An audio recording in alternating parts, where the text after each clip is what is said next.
Imagine waking up one day in a room with no visible walls. The air is still. The light is dim but consistent, as if it has been filtered through some unseen veil. At first, you assume you are free. After all, there are no bars, no doors, nothing holding you in place. You take a step forward, and then another. The room stretches endlessly in every direction, like a dreamscape without borders. You think, I am free. But then something strange happens. You hesitate before moving too far. A faint unease tugs at you, whispering, better not. No one speaks, yet you hear it. No locks bind your feet, yet you stay. And without realizing it, you begin to pace within a space that you never test, circling back again and again, never venturing beyond an invisible boundary. Days pass, years pass, you remain, never knowing you were imprisoned all along. The cruelest prisons are not the ones built of steel or stone. They are the ones woven into your own perception, boundaries you do not see but obey. And here lies the unsettling truth. Most of us are already living in them. What if your deepest convictions, the very beliefs you hold about yourself, about others, about the world, are not guiding lights, but silent wardens? What if the stories you inherited, the truths you never questioned, and the assumptions you cling to have quietly constructed the shape of your reality? Belief, after all, is not just an idea. It is architecture. It builds, it limits, it frames what you allow yourself to reach for, what you permit yourself to risk, and what you think you deserve. A belief is not a thought you hold in your mind. It is a thought that holds you. Pause for a moment. Think of the last decision you made out of fear. Think of the last opportunity you dismissed because you told yourself, that's just not for me. Think of the countless times you replayed the same thought, I can't, I shouldn't, I mustn't. Did you ever ask where those voices came from? Were they born in your own soul, or did they seep into you long ago, from family, culture, religion, society? This is the paradox. You believe you are free, yet most of what you call freedom is contained within walls you never chose. We mistake permission for possibility. We confuse the path we inherited for the path we would have created had we dared to step into the unknown. Socrates once warned, "The unexamined life is not worth living." What he did not add, perhaps because he assumed it was obvious, is that the unexamined belief becomes the silent tyrant of a life. What you never question quietly rules you. The tragedy is that beliefs are invisible until they are tested. A person who believes the world is cruel lives suspiciously, defensively, never noticing kindness. A person who believes they are unworthy sabotages every chance at love, then interprets the rejection as proof of their unworthiness. A person who believes money corrupts never risks prosperity, then convinces themselves that poverty is a moral choice. Each time, the belief builds the world it predicted. But here is the frightening question.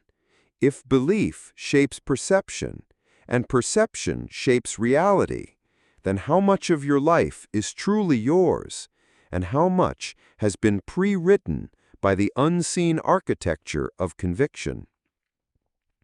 You might think of belief as a foundation, but what if it is more like a maze? You walk its corridors every day, not knowing the walls are constructed from words, symbols, dogmas, fears. You live within it so long that you begin to forget there was ever an outside. What are the walls of your maze? Who built them? And perhaps the darkest question of all, if those walls were removed, if the prison of belief dissolved, would you even know how to live? This is the great dilemma. To live is to believe, but to believe is to risk imprisonment. How then do you distinguish the beliefs that set you free from the ones that slowly suffocate you? The answer cannot come yet, for before we speak of freedom, we must first face the hidden nature of the problem itself. If we are to dismantle the invisible walls, we must understand what they are made of, how they are constructed, and why we obey them so faithfully. And so the question lingers, heavier than before. Are you living a life of your own choosing, or are you unknowingly serving a sentence in a prison you cannot see? The great paradox of human existence is this. We live entirely inside our own minds, yet we spend most of our lives running away from them. The mind is both our home and our prison, the source of meaning and the wellspring of suffering. But why? Why can't we escape the very thing that defines us? To answer this, we must go deeper, not into surface-level psychology, but into the hidden architecture of the psyche and the ancient philosophical struggles that wrestled with this very problem. The unseen cage, our thoughts as both master and servant. At the most basic level, your mind is constantly generating thoughts, thousands each day, memories, judgments, plans, regrets, fantasies, fears. Most of them pass unnoticed, but they form an endless stream, like a river you cannot step out of. Neuroscience shows us that much of this activity is automatic, unconscious, and repetitive. But this repetition creates an illusion, the illusion that we are identical with our thoughts. The problem is not that we think, it is that we confuse the voice in our head with who we truly are. Once you mistake yourself for the endless chatter of thought, you become trapped. Every painful memory, every criticism, every fear of the future feels like a direct wound to your identity. You cannot escape because the prison is invisible. You carry it wherever you go. Philosophy's warning, the mind as both tool and tyrant. The ancients recognized this tension. Socrates spoke of the unexamined life as not worth living, not because reflection is a luxury, but because without it, the mind becomes a tyrant. Plato's allegory of the cave describes prisoners mistaking shadows for reality. Replace shadows with thoughts, and you see our predicament. Most people never leave the cave of their own mental projections. Buddhism calls the restless, distracted, unsatisfied mind the monkey mind, always jumping, never at peace. The Buddha did not say suffering comes from life itself, but from the mind's attachment and aversion, its endless grasping at pleasure and resistance to pain. Modern thinkers echo the same warning. Schopenhauer saw human life as driven by an insatiable will, a blind striving that ensures discontent. Nietzsche described man as haunted by memory, unable to simply live like the animals, forever chained to what the mind recalls and anticipates. Sartre insisted that consciousness is cursed with radical freedom, and that we cannot escape responsibility for shaping meaning, even when we try to flee into distraction or denial. All point to the same truth. The mind is not a neutral space. It is active, restless, cunning, and unless we understand its nature, it dominates us. The psychological root, repression, shadow, and the self we hide. Freud's great contribution was not merely the idea of the unconscious, but the idea that the mind hides from itself. We repress memories, desires, and fears because they are too painful to face. But repression does not make them disappear. Instead, they twist into symptoms, anxiety, neuroses, compulsions. In Freud's language, what we bury returns. Jung expanded this further with his concept of the shadow, the parts of ourselves we refuse to acknowledge, the impulses we deny, the feelings we disown. To Jung, the most terrifying thing is not the outer world, but the inner fact that we are strangers to ourselves. The shadow does not vanish just because we ignore it. In fact, the more we push it away, the more power it gains. Here lies one of the hidden problems. You can't escape your mind because parts of it are hidden from you. The more you try to silence or suppress certain thoughts, the louder they return. This is the paradox of repression. What we resist persists. The illusion of escape. Why running fails. Modern culture sells endless strategies for escape: entertainment, productivity, substances, social media, even self-improvement itself. But none of these free us. They only distract us. Like prisoners painting the walls of their cell, we decorate the prison of the mind instead of breaking its walls. Psychology reveals why. The mind evolved not for truth, but for survival. It fixates on threats, replays dangers, clings to identities, and creates narratives that help us feel in control. Escaping your mind, then, is like trying to escape your own shadow. You may outrun it for a moment, but it always returns. The deeper root, fear of emptiness. At the deepest level, our inability to escape the mind comes from fear of emptiness, of silence, of nothingness. To sit alone with one's thoughts, without distraction, is unbearable for most people.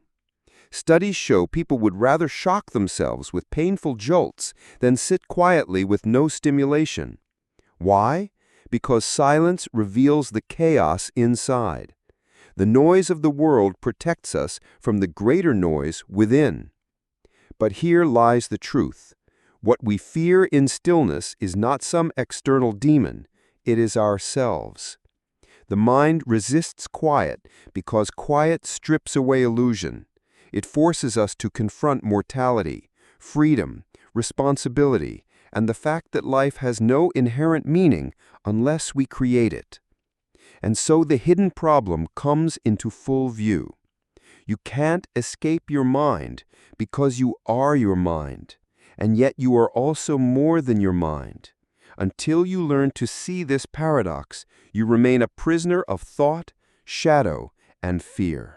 If Section 2 revealed how the prison of the mind is constructed, through repression, denial, and the constant splitting of the self, then Section 3 confronts the more unsettling reality. Our attempted escapes often reinforce the very chains we hope to break. Modern life is not short on distractions, yet every avenue we take to get away from ourselves tends to lead us back into the labyrinth of the psyche, only more lost than before. Think about how people seek freedom today. Some drown themselves in endless consumption: food, drugs, alcohol, pornography, or scrolling through infinite feeds designed to never end. Others pursue status, money, or fame, believing that if they accumulate enough, the noise in their heads will finally quiet down. Still others chase spiritual highs, bouncing between gurus, philosophies, or self-help mantras that promise liberation in 10 easy steps.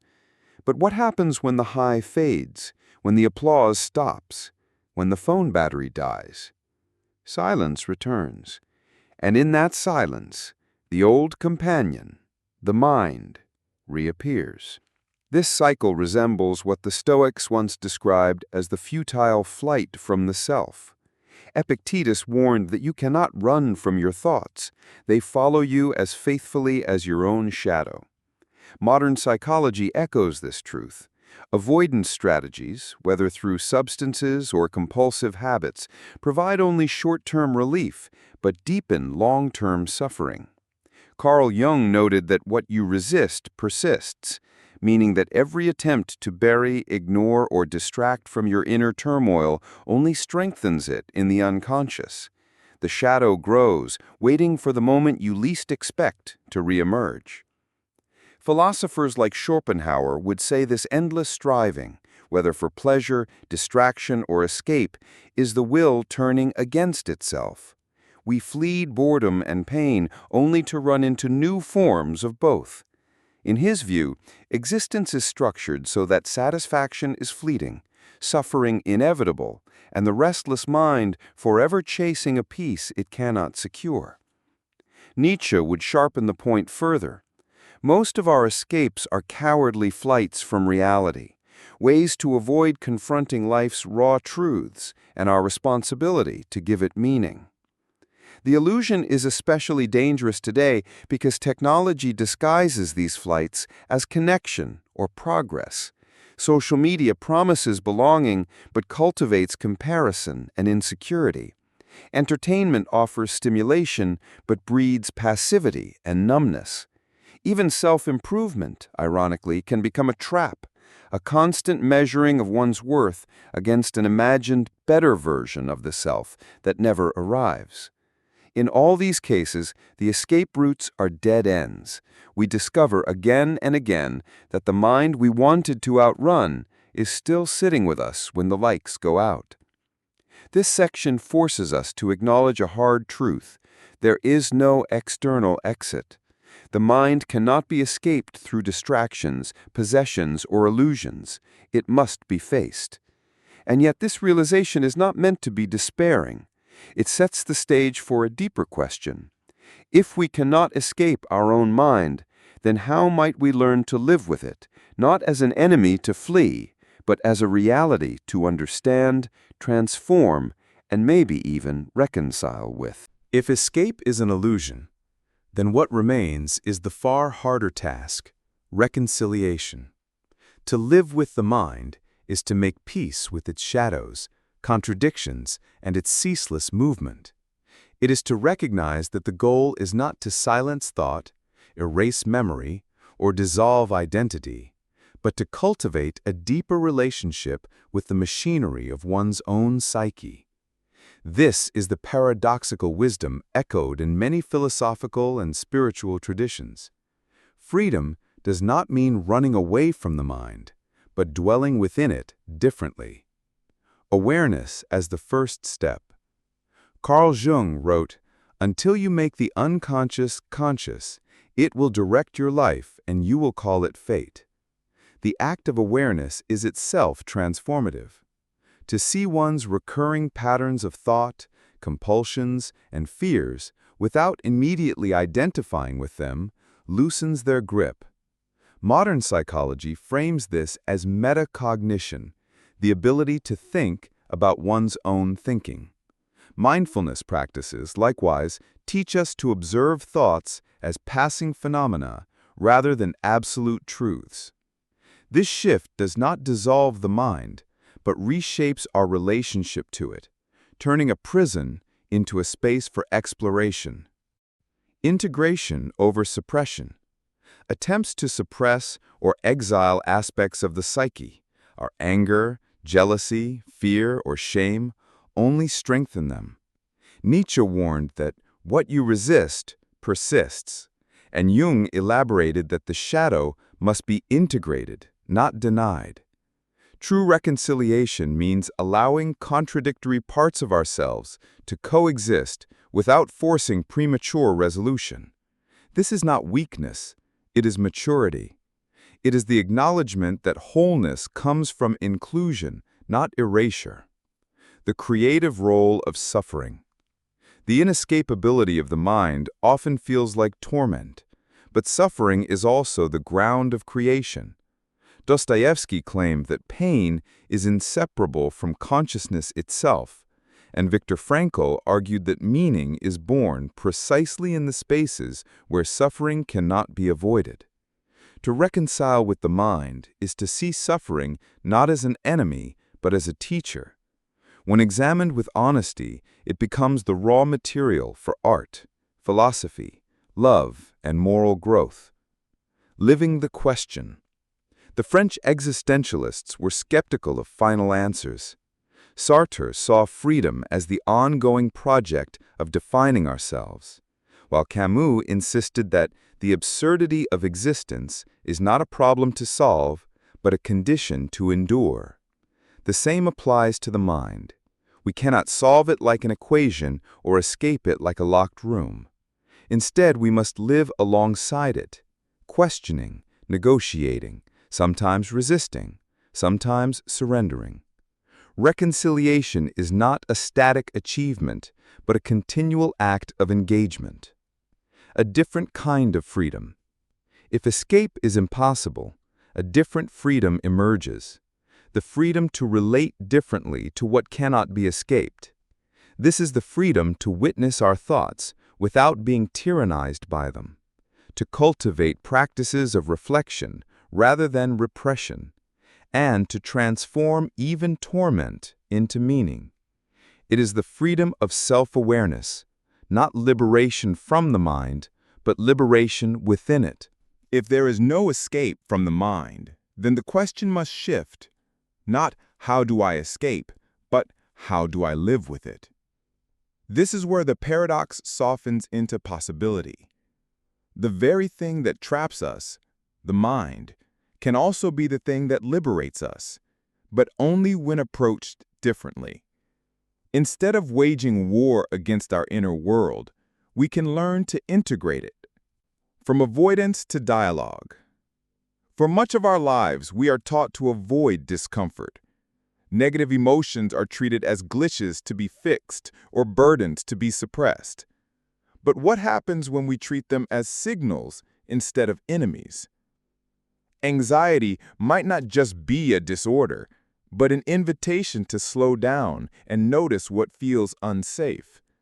Anger, often demonized, can reveal where our boundaries have been crossed.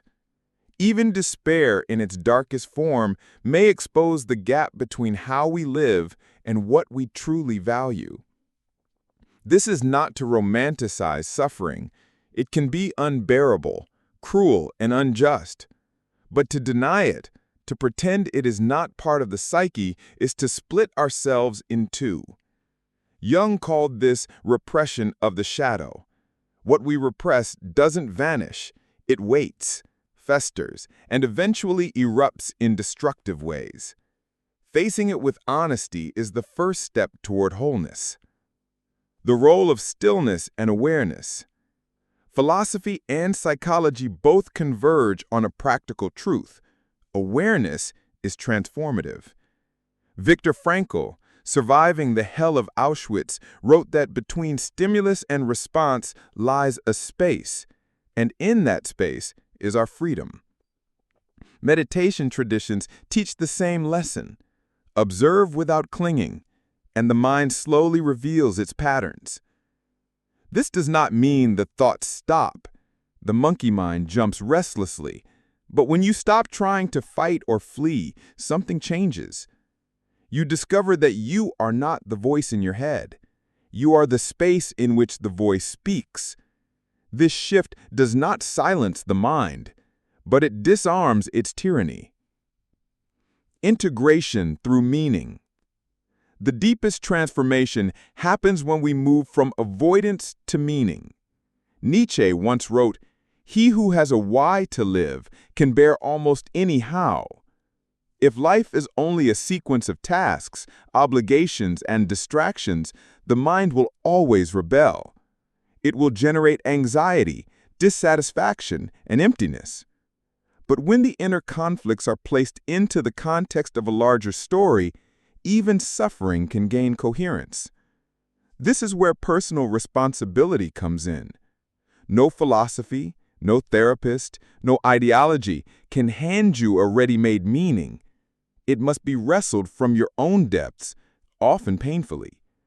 To live authentically is to stop outsourcing your inner life to external structures, and to begin the frightening work of deciding what is worth suffering for, what is worth living for.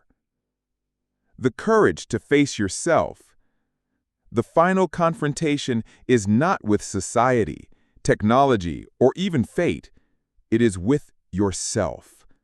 To stop running from your own mind is to accept its contradictions, that you can be both kind and cruel, both courageous and cowardly, both fragile and resilient.